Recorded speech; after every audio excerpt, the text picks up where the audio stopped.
wound up reading online this promotion about me being part of the ESP Hall of Fame. I've been involved with the company nearly 30 years actually, and they are celebrating their 40th anniversary currently. We got called up the head of the promotions department. I'm going, thank you Chris, this is very awesome of you.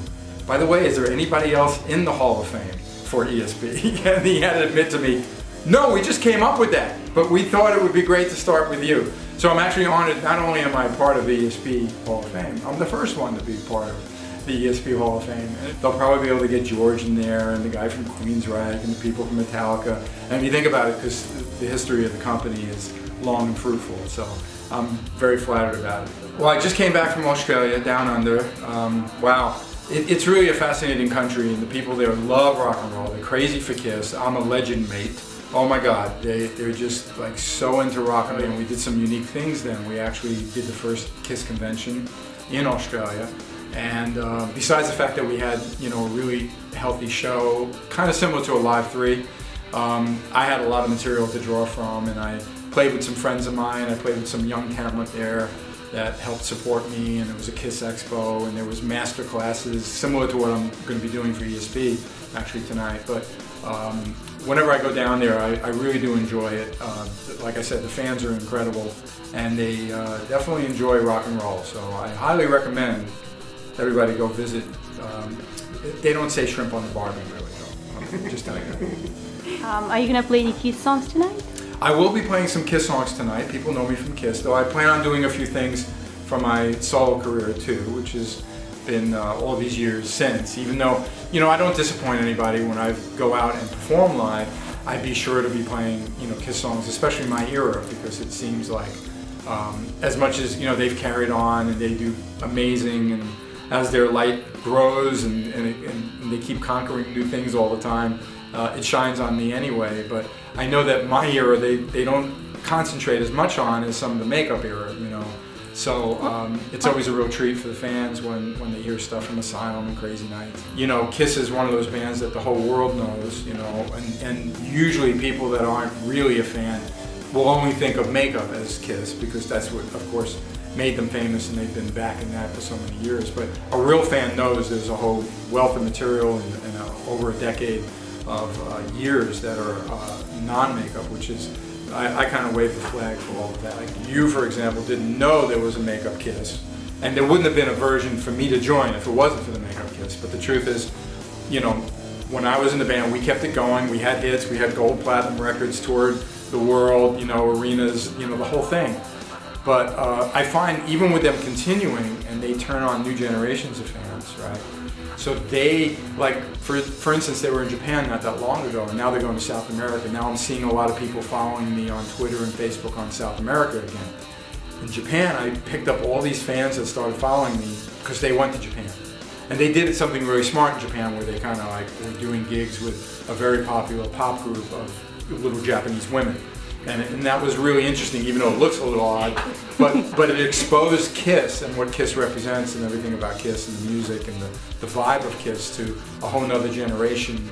But I noticed I'm getting all these tweets from fans over there that, you know, it's written in, you know, the Japanese letters. I don't know what it is. You know, and I'm going, well, why would a 15-year-old know about me, you know? But again, it's because they're out there. So Kiss is one of those bands that you just keep sharing, the same way I'm sure now AC/DC's coming out with a new record and everything, and they're going to be touring, so there'll be new 15-year-olds that will go, oh my God, AC/DC, this is amazing. And that's what's great about the kind of music that I grew up with and that I helped shape also during my years. You know, the Beatles is still relevant, you know, The Who, the 50th anniversary. And well, what about you? What do you have in plans right now? I do tour. I've been with Grand Funk Railroad now for 15 years. Okay, and Grand Funk, you know, another band that should be in the Hall of Fame. Actually, who knows what will ever happen? But we don't play. We don't go on the road like for 6 months. You know, we do these weekend fly dates. My last solo record, which came out 5 years ago, is available on vinyl, which I haven't offered it for sale in America yet. Although I have them here for the event, because, you know, I do physically have it. In a couple of weeks, they'll go up on my website. I did sell a limited number in Australia, and everybody was talking about it. We're going to get one every day now. I'm getting emails. I know you have vinyl. Where is it? I want it. You know, they don't see how they can buy it, but I'm going to have it up soon on the website. And there's another thing that I am working on that will come out as a CD, you know, that's really interesting. It's a band that I had when I was young. It was 40 years ago. There was a couple of young guys in my neighborhood in Queens, and we didn't even have a name, but we recorded some very progressive Cream meets Yes kind of music. Very cool. And when I found the tape years ago, I did a limited run of them, and they sold out quickly. So KKB is the initials of the guys in the band. Obviously, I'm one of the Ks. Okay? And it's called Got to Get Back, and that's the new title of the new song, which I think is kind of clever to the fact that we're putting out something that's really 40 years old except for the one song. So I'm real excited about that. I'm thinking by May that will be ready. I just finalized the mixes and working on the artwork now for that. Well, when I think of my career, obviously the first thing that comes to mind in the resume is that body of work with Kiss, because, you know, 12 years is big, and that band everybody knows, you know. But a lot of people aren't aware, you know, that I got to do some other really incredible things, like perform with Meatloaf during the Bat Out of Hell tour. The original record, there's 2 live tracks on there, which is actually my brother and I on lead guitar. I was even in a band. There was a guy that just came over to me next door. He goes like, "I saw you in '81." I said, "Was that the Good Rats?" And I said, you know, and they were just popular in the tri-state area of New York. You know, in fact, we were on a bill once with Motorhead and with Ozzy, with Randy Rhoads on guitar back in like '81 or '82. So, you know, Billy Squier was cool, of course, though I didn't get to tour with him. But then Michael Bolton, which is really unusual. I had a band with him called Blackjack.